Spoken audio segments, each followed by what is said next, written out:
साल 2012 में स्वास्थ्य संबंधी खर्चों के कारण भारत में लगभग 5.5 करोड़ लोग पॉवर्टी लाइन यानी गरीबी रेखा के नीचे आ गए और इनमें से करीब 3 करोड़ 80 लाख लोग तो सिर्फ दवाइयों पर हो रहे खर्चों के कारण गरीब हुए।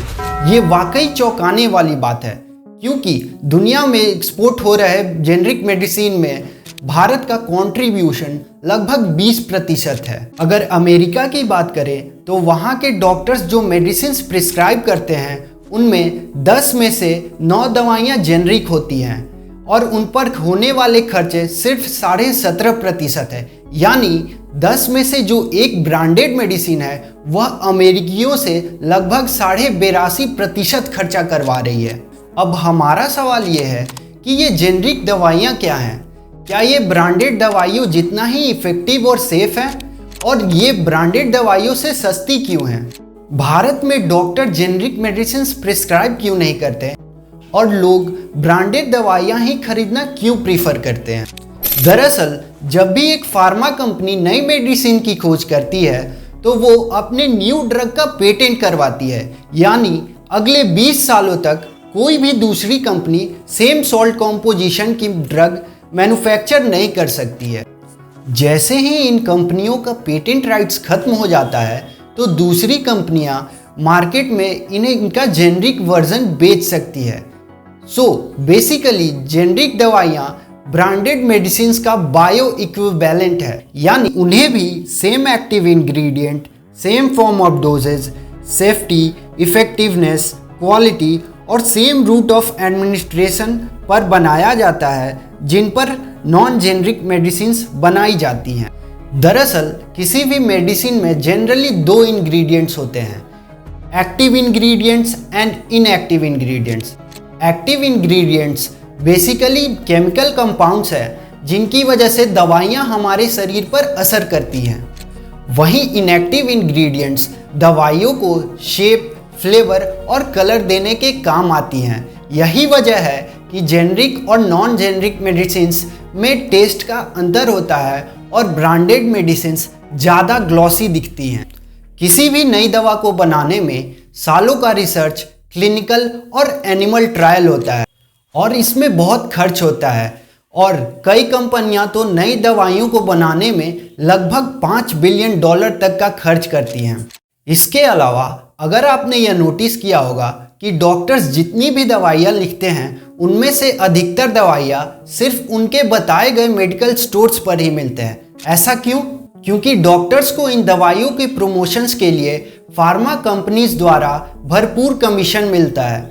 इन शॉर्ट, जितनी महंगी दवाएं उतना ज़्यादा कमीशंस पर मार्जिन। इसके अलावा डॉक्टर्स और फार्मा कंपनीज के बीच एक फ्रीबी कल्चर एग्जिस्ट करता है। जितना खर्चा कंपनीज क्लिनिकल और एनिमल ट्रायल्स और पेटेंट्स राइट्स खरीदने के लिए करती है उससे कई गुना ज़्यादा दवाओं की मार्केटिंग और डॉक्टर्स को गिफ्ट्स, फॉरेन ट्रिप्स और सेमिनार में खर्च करती है। वहीं दूसरी तरफ जेनरिक दवाओं के मैन्युफैक्चरर्स को रिसर्च, टेस्टिंग, एनिमल और क्लिनिकल ट्रायल और एडवर्टाइजिंग और मार्केटिंग में खर्च नहीं करना पड़ता है।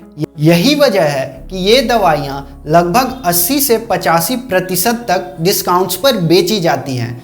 एक डेटा के अनुसार जेनरिक ड्रग्स के यूज से यूएस हेल्थ केयर सिस्टम को 2009 से 2019 तक $2.2 ट्रिलियन का बचत हुआ। मेडिसिन को जज करने के लिए 3 पैरामीटर्स होते हैं, क्वालिटी, इफेक्टिवनेस और सेफ्टी।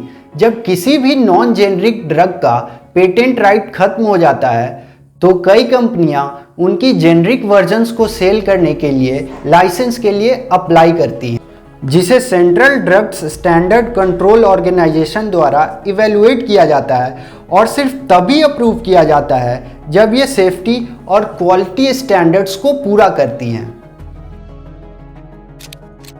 अब सवाल ये आता है कि जेनरिक दवाइयाँ सस्ती, सेफ और इफेक्टिव होने के बावजूद भी भारत में पॉपुलर क्यों नहीं है और सरकार इसके लिए क्या कदम उठा रही है और हमारा इसमें रोल क्या हो सकता है? इसका सबसे बड़ा कारण है लैक ऑफ अवेयरनेस, यानी जागरूकता की कमी। आपके डॉक्टर्स द्वारा प्रिस्क्राइब की गई दवाइयों में कितनी दवाइयाँ जेनरिक है, इसे जानने की कोशिश ना आप करते हैं और ना ही डॉक्टर्स आपको बताने की जहमत। थोड़ी हिम्मत जुटाकर दवा दुकानदारों से अगर आप जेनरिक दवाइयाँ मांग भी लें तो वो बोलते हैं कि ये सभी दवाइयाँ नकली हैं, आप ब्रांडेड दवाइयाँ लिया कीजिए, क्योंकि आपको सही जानकारी देने में उनकी प्रॉफिट मार्जिन कम हो जाएगी। हालांकि जेनरिक मेडिसिन को बढ़ावा देने के लिए नेशनल मेडिकल कमीशन ने डॉक्टर्स के लिए यह मैंडेटरी कर दिया था कि वो पेशेंट्स को ज़्यादातर जेनरिक मेडिसिन प्रिस्क्राइब करें, पर डॉक्टर्स के प्रोटेस्ट के बाद हमारी सरकार को अपने कदम पीछे लेने पड़े, क्योंकि डॉक्टर्स का मानना था कि इंडिया में दवाओं का क्वालिटी कंट्रोल बहुत वीक है और अभी भी सिर्फ 0.1% मेडिसिन का क्वालिटी टेस्ट चेक भारत में होता है। 2017 में गवर्नमेंट ने जेनरिक मेडिसिन बनाने वाली कंपनियों के लिए बायो इक्विवेलेंस और स्टेबिलिटी स्टडीज कंडक्ट करना अनिवार्य कर दिया था। बायो इक्विवेलेंस टेस्ट से यह पता चलता है कि दवाइयों का हमारे शरीर पर रिस्पॉन्स ब्रांडेड मेडिसिन जैसा है या नहीं। वहीं स्टेबिलिटी स्टडीज से यह पता चलता है कि किसी स्पेसिफिक इन्वायरमेंट कंडीशन में बदलते समय के साथ दवाइयों की क्वालिटी में किस तरह का अंतर दिखता है। साल 2008 में जनता को quality generic medicine affordable price पर उपलब्ध कराने के उद्देश्य से सरकार ने प्रधानमंत्री भारतीय जन औषधि परियोजना लॉन्च की और तब से लेकर आज तक जन औषधि केंद्र को बढ़ावा देने के लिए सरकार द्वारा अनेकों प्रयास किए जा रहे हैं।